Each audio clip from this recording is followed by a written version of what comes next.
R. Kelly says someone's trying to end him, and he's pointing straight at Jay-Z. According to his legal team, this isn't just about his past, it's about powerful people who are desperate to silence him before he exposes secrets that could ruin careers and shake the system. Just days before he was set to speak out, Kelly collapsed in prison. His team says it wasn't an accident, it was a setup. He was overmedicated, rushed to the hospital, then pulled out against doctors' orders. Now they're calling it an attempted hit. And the reason? Kelly claims he knows too much. About the industry, about Roc Nation, and about the people pulling strings behind closed doors. This is bigger than music. Someone wants him gone. And fast. R. Kelly didn't just faint in prison, he nearly lost his life. According to his lawyer, Kelly suddenly collapsed in his cell, crawling to the door before blacking out. He was rushed to the hospital, barely conscious. But what caused it? Kelly's legal team says he was overdosed, given an extra dose of medication by prison staff that he never should have received. The timing couldn't have been worse. Just days earlier, Kelly had told the court he feared for his life and begged to be transferred. Then this happened. Even more suspicious, once doctors started treating him and found blood clots in his legs and lungs, prison officials yanked him out of the hospital, against medical advice. Doctors reportedly warned he wasn't stable enough to move, but they moved him anyway. This wasn't a medical mistake. His team says it was intentional, a silent attack, disguised as a medical emergency. And behind that so-called accident, Kelly's lawyer claims there's something darker brewing. This wasn't just a theory. Someone actually confessed. An inmate named Michael Glenn Stein came forward with a sworn statement. He says he was approached with an offer, take out R. Kelly, and he'd walk free early. Simple as that. According to the documents, Stein claimed a federal officer directly solicited him to end Kelly's life while behind bars. And he's not hiding. He signed a full declaration, agreed to a polygraph, and even offered to testify in court. But the most chilling part? He said the motive had nothing to do with Kelly's criminal case. It was about what Kelly was ready to expose. The statement alleges Kelly was sitting on dangerous information, industry secrets, political ties, and even corruption inside the prison system and Department of Justice. Information that could shake everything from entertainment empires to federal agencies. And this wasn't some paranoid rant. This came directly from the man allegedly hired to silence him. If that's true, then this goes far beyond celebrity drama. Someone with power wanted R. Kelly erased before he could talk. Long before the scandal, R. Kelly and Jay-Z were close. They toured together, made music together, and ruled the charts with the best of both worlds. But behind the scenes, it was chaos. Kelly's former cellmate, Ronnie Bo, says the tension between the two was real and dangerous. According to Ronnie, Kelly believed Jay-Z was jealous. On tour, Jay allegedly kept saying things like, "You're not bigger than me," and tried to undercut Kelly every chance he got, but it didn't stop with petty jabs. Ronnie claims that just days before a massive show at Madison Square Garden, Kelly started receiving death threats. He believed they came from Jay-Z's camp. In Kelly's words, Jay was trying to sacrifice him, like someone needed him gone. It sounds wild, but Kelly wasn't alone in thinking something was off. He told Ronnie he felt like Jay-Z wanted him taken out, and not just in the competitive sense. Kelly reportedly believed Jay was playing a darker game, one involving power, silence, and maybe even something occult. Whatever was going on, Kelly made it clear he didn't trust Jay-Z, and he believed their falling out wasn't just business, it was a matter of survival. The moment people started talking, someone tried to shut them up. Ronnie Bo didn't just tell his story behind closed doors, he tried to go public. He says he was scheduled for an interview on The Breakfast Club to expose everything, the death threats, the sabotage, and Jay-Z's alleged role in the drama. But that interview never happened. According to Ronnie, iHeartMedia canceled it at the last minute, and he believes Jay-Z made the call. Ronnie claimed Jay used his influence in the industry to blacklist the interview and stop the story from spreading. And it's not just that one appearance. Ronnie says anytime the truth comes close to the surface, the machine moves to bury it.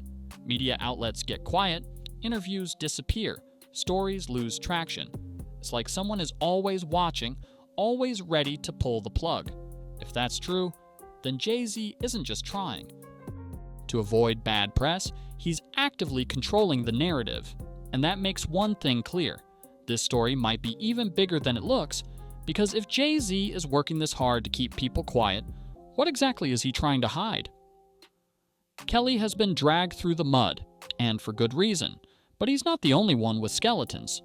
According to several people close to the situation, Jay-Z's past with underage girls isn't just rumor, it's an open secret in the industry. The difference? No one's talking. Kelly's former cellmate, Ronnie Bowe, said Kelly couldn't believe how hard the system came after him, while Jay-Z's history stayed untouched. He pointed straight at Jay's alleged relationship with Foxy Brown, who was reportedly just 15 when their connection began. Everyone in the industry knew, Kelly said, but no one ever called it out. And then there's Beyonce. Gene Deal, Diddy's former bodyguard, said he personally witnessed Jay-Z dating Beyonce when she was still underage. He didn't know Jay was 30 at the time, and when he realized the age gap, he said it changed how he looked at everything. "That's too old," Gene said. "I was there at the clubs. I saw it myself." Jay-Z somehow dodged every headline, every investigation, every accusation. Meanwhile, R. Kelly was crucified by the media and the courts. Again, this doesn't mean Kelly's innocent, but he wasn't afraid to point out the hypocrisy. If the public wants justice, it needs to be consistent. Ronnie said it plainly. Jay-Z was involved with underage girls, just like Kelly. The only difference was Jay had the power, money, and media pull to make it disappear. And now that Kelly's threatening to drag it all into the light, it's no wonder someone might want him shut down before he speaks. It's not just rumors or ex-cellmates talking. Some of the biggest names in hip-hop have stepped up, and they're not holding back. Nas, one of Jay-Z's longest-running rivals, called him out directly on Wendy Williams' radio show. He said Jay wasn't blind to R. Kelly's behavior. In fact, Nas believes Jay was right there in the middle of it. "You can't tell me he didn't see a 14-year-old girl come sit on R. Kelly's lap in the studio," Nas said. "They did a whole album together." He didn't stop there. Nas questioned how anyone could record that many songs, tours, and spend that much time with Kelly, and somehow claimed they had no idea what was going on. His point was clear. If Jay saw it and stayed silent, that makes him complicit. If he saw it and participated, even worse. Then there's Gene Deal. Diddy's former bodyguard said flat out, the industry knew about Jay-Z and young girls. He said he saw Jay with Beyonce when she was still a teenager, and he wasn't the only one. But nobody said a word. Why? Fear, loyalty, and power. According to Gene, there's a culture in the industry. Don't snitch, don't speak, and don't question the powerful. But now, with Kelly facing life behind bars and threatening to expose everything, people are starting to break their silence. Because if Jay-Z really was part of the same behavior Kelly's been crucified for, the whole empire might be built on a lie. Jay-Z's connections go far beyond music, and some of them are raising serious questions. At the center of it all is Desiree Perez, the woman Jay-Z personally appointed as the president of Roc Nation. On paper, she's a powerful executive, but her past tells a different story. According to court records, Perez was caught with 35 kilos of cocaine and charged with conspiracy to distribute. That should have meant serious prison time. Instead, she got off with just 5 years of probation. Why? Because she flipped. Desiree Perez became a federal informant, working directly with law enforcement and helping take down a major drug ring. That's not speculation. It's documented in court. The New York Daily News even labeled her the Fed's star mole in a 2014 report. But that article? It mysteriously vanished from the internet. Deleted, scrubbed, gone. It gets worse. Her husband, Juan O.G. Perez, isn't just her partner. He's a longtime associate of Jay-Z with deep cartel ties. Together, they co-founded the 40/40 Club and run Roc Nation Sports. That's not just business. That's blood and loyalty. Even Dame Dash, Jay-Z's former business partner, said the connection scared him. He openly questioned why Jay would surround himself with federal informants and people with deep criminal backgrounds. "I love Jay," Dame said, "but if that's true, I can't rock with him." This isn't just about shady friends. If Perez flipped once, who's to say she hasn't flipped again? And if Jay-Z is working with someone who has government ties, how far does his reach really go? Because this isn't just a music label anymore. It's starting to look like something much bigger and much darker. Poor Jr. Kelly isn't just claiming innocence, he's claiming knowledge, dangerous knowledge. According to his legal team, Kelly holds secrets that could shake the entire entertainment industry and reach deep into government systems. We're not just talking about artists, we're talking about federal agents, prison officials, executives, and political figures. And Kelly was reportedly ready to name names. That's what his team says got him targeted. Michael Glenn Stein, the inmate who came forward, claimed the hit was ordered specifically to stop Kelly from talking. His sworn statement says Kelly was about to expose corruption inside the Department of Justice and the Bureau of Prisons. He was days away from spilling everything, and then he collapsed, and this wasn't the first time someone tried to shut him up. Ronnie Bowe said Kelly believed people in Jay-Z's circle had been trying to take him out for years. Threats, sabotage, blocked interviews, it all points to a pattern, a campaign to keep him silent. But why now? Because the stakes have never been higher. Kelly's legal team says he's finally ready to talk, to name names. And if what he knows really ties Jay-Z, Roc Nation, and even government agencies to hidden crimes, it's no longer just about protecting a brand. It's about survival. Jay-Z's empire has connections everywhere. Media, politics, law enforcement. If Kelly goes public, he could burn it all down. That's why his collapse isn't being seen as random.